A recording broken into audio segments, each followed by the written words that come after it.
Assalamualaikum warahmatullahi wabarakatuh. Perkenalkan, nama saya Nurhmada Azafira dari kelas PM 23A dengan digit terakhir 249. Pada kali ini, saya akan menjelaskan tentang teori moral. Kali ini, kita akan melihat dua tahap penalaran moral yang dijelaskan oleh Piaget, dan kemudian kita akan membahas teori-teori terkait yang dikembangkan oleh Lawrence Kohlberg. Teori perkembangan kognitif Piaget mencakup teori tentang perkembangan kesadaran moral. Piaget percaya bahwa struktur dan kemampuan kognitif berkembang terlebih dahulu. Kemampuan kognitif kemudian menentukan kemampuan anak untuk bernalar tentang situasi sosial. Seperti halnya kemampuan kognitif, Piaget mengusulkan bahwa perkembangan moral berkembang dalam tahap-tahap yang dapat diprediksi.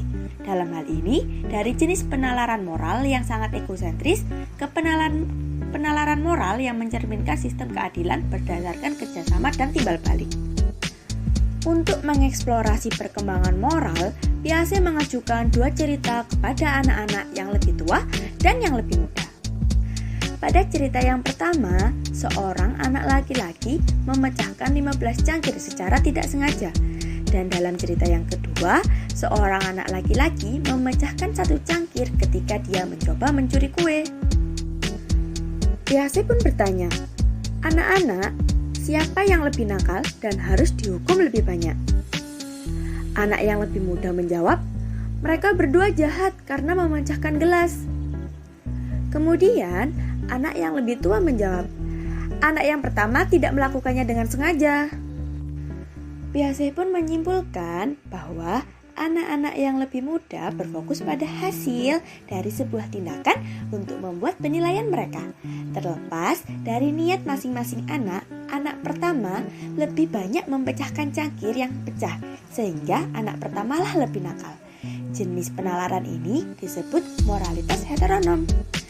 Nah, kemudian anak-anak yang lebih tua dalam eksperimen Piaget mampu membuat penilaian berdasarkan niat dari suatu tindakan. Mereka merasa bahwa tindakan anak kedua lah yang lebih nakal. Jenis penalaran ini disebut moralitas otonom. Piaget memberikan label tahapan pertama perkembangan moral sebagai moralitas heteronom. Tahapan ini juga disebut sebagai tahapan realisme moral atau moralitas batasan. Heteronom berarti tunduk pada aturan yang dipaksakan oleh orang lain. Selama periode ini, anak-anak kecil secara konsisten dihadapkan pada orang tua dan orang dewasa lainnya yang memberitahu mereka bahwa apa yang harus dilakukan dan apa yang tidak boleh dilakukan. Pelanggaran terhadap aturan yang diyakini akan membawa hukuman otomatis. Orang yang nakal pada akhirnya akan dihukum. Piaget juga menggambarkan bahwa anak-anak pada tahap ini menilai moralitas perilaku berdasarkan konsekuensinya. Mereka menilai perilaku sebagai buruk jika menghasilkan konsekuensi negatif, bahkan jika nilai awal pelaku adalah baik. Kemudian pada moralitas otonom atau moralitas kerjasama, Piaget menemukan bahwa anak-anak tidak secara sadar menggunakan dan mengikuti aturan hingga usia 10 atau 12 tahun. Ketika anak-anak mampu melakukan operasi formal. Pada usia ini juga, setiap anak yang bermain game mengikuti seperangkat aturan yang sama. Anak-anak memahami bahwa aturan ada untuk memberikan arahan permainan dan meminimalisir perselisihan antar pemain. Mereka memahami bahwa peraturan adalah sesuatu yang disepakati oleh semua orang, dan oleh karena itu, jika semua orang setuju untuk mengubahnya, peraturan pun dapat diubah. Piaget juga dapat memahami bahwa anak-anak pada usia ini cenderung mendasarkan penilaian moral pada niat pelaku, bukan pada konsekuensi dari tindakan tersebut.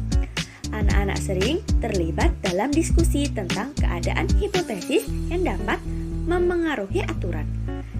Dan hal ini muncul ketika dunia sosial anak meluas dan melibatkan lebih banyak teman sebaya. Melalui interaksi, dan kerjasama dengan anak-anak lainnya.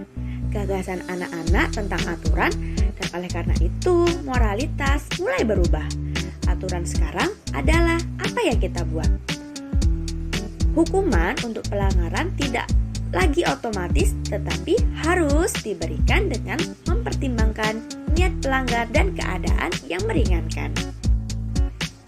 Sekarang kita lanjutkan dalam pembahasan yang kedua, yaitu tahapan penalaran moral Kohlberg. Teori tahapan penalaran moral Kohlberg merupakan elaborasi dari penyempurnaan teori Piaget. Seperti Piaget, Kohlberg mempelajari bagaimana anak-anak dan orang dewasa bernalar tentang aturan yang mengatur perilaku mereka dalam situasi tertentu.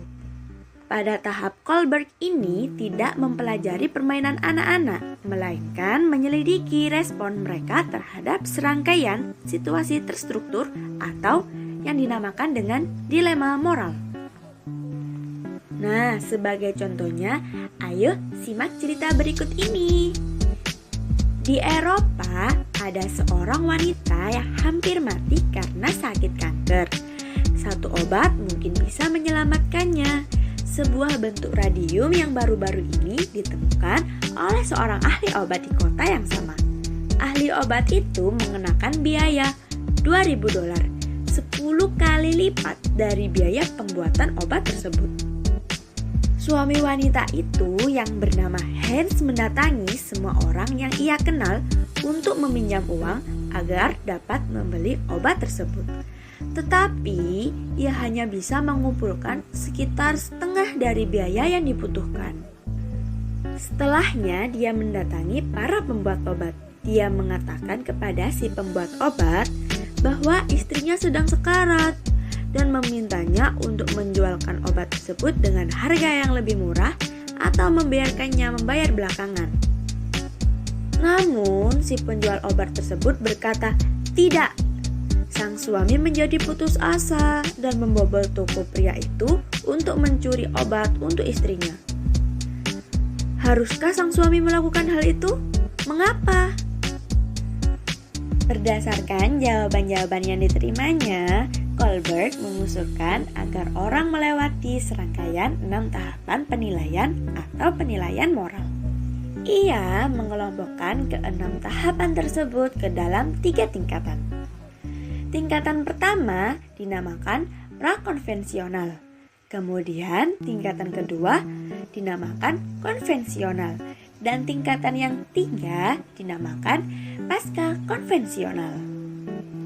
Ketiga tingkatan ini dibedakan berdasarkan bagaimana anak atau orang dewasa mendefinisikan apa yang mereka anggap sebagai perilaku yang benar atau bermoral.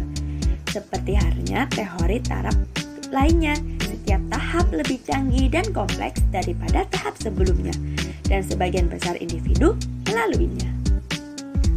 Melalui tahapan-tahapan pada tabel tersebut sangatlah bervariasi.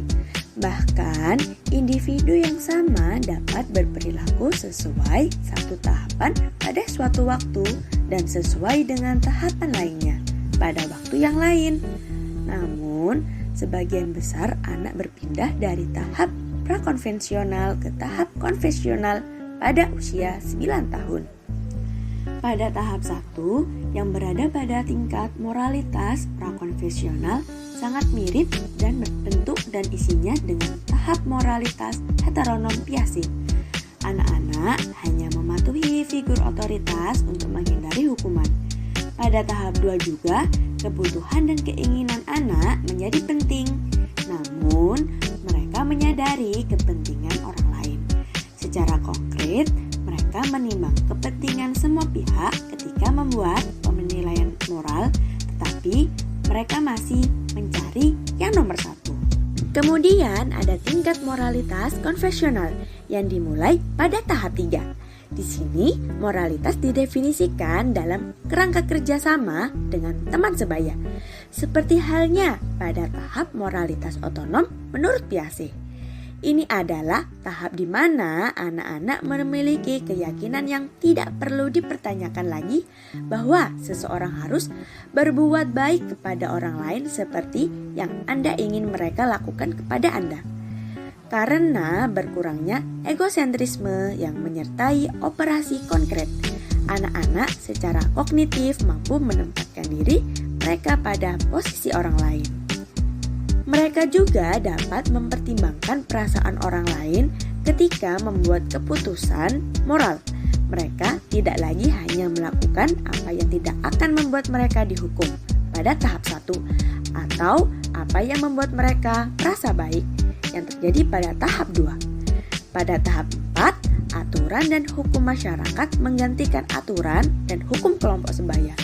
Keinginan untuk mendapatkan persetujuan sosial tidak lagi menentukan penilaian moral. Hukum ini diikuti tanpa pertanyaan dan melanggar hukum tidak dapat dibenarkan. Sebagian besar orang dewasa mungkin berada pada tahap ini. Memasuki pada tahap 5 menandakan masuknya ke tingkat moralitas pasca konvensional. Tingkat penalaran moral yang dicapai oleh kurang dari 25% orang dewasa menurut Kohlberg, di mana ada kesadaran bahwa hukum dan nilai-nilai suatu masyarakat agak sewenang-wenang dan khusus untuk masyarakat tersebut. Hukum dipandang perlu untuk menjaga tatanan sosial dan memastikan hak-hak dasar kehidupan dan kebebasan. Pada tahap 6, prinsip-prinsip etika seseorang dipilih sendiri dan didasarkan pada konsep-konsep abstrak seperti keadilan dan kesetaraan dan nilai hak asasi manusia. Hukum yang melanggar prinsip-prinsip ini dapat dan harus tidak dipatuhi karena keadilan berada di atas hukum. Di kemudian hari, Kohlberg berspekulasi bahwa tahap 6 tidak benar-benar terpisah dari tahap 5 dan menyarankan agar keduanya digabungkan. Selanjutnya ada juga nih kritik terhadap teori Kohlberg. Salah satu keterbatasan dari penelitian awal Kohlberg adalah bahwa penelitian tersebut sebagian besar melibatkan anak laki-laki. Beberapa penelitian tentang penalaran moral anak perempuan menemukan pola yang agak berbeda dengan yang dikemukakan oleh Kohlberg. Jika penalaran moral anak laki-laki berkisaran pada isu-isu keadilan, anak perempuan lebih peduli pada isu-isu kepedulian dan tanggung jawab terhadap orang lain.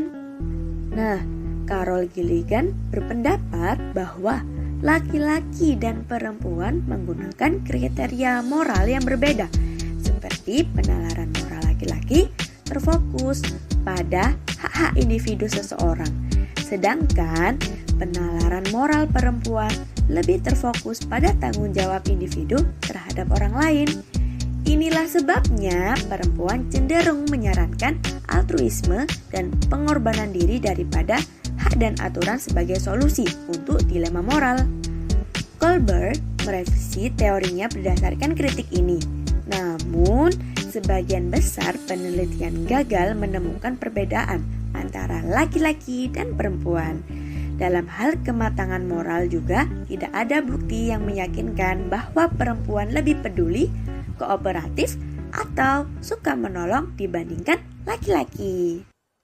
Nah, sudah selesai nih pembahasan kita. Mungkin kalau ada salah kata, saya mohon maaf. Sekian, terima kasih. Wassalamualaikum warahmatullahi wabarakatuh.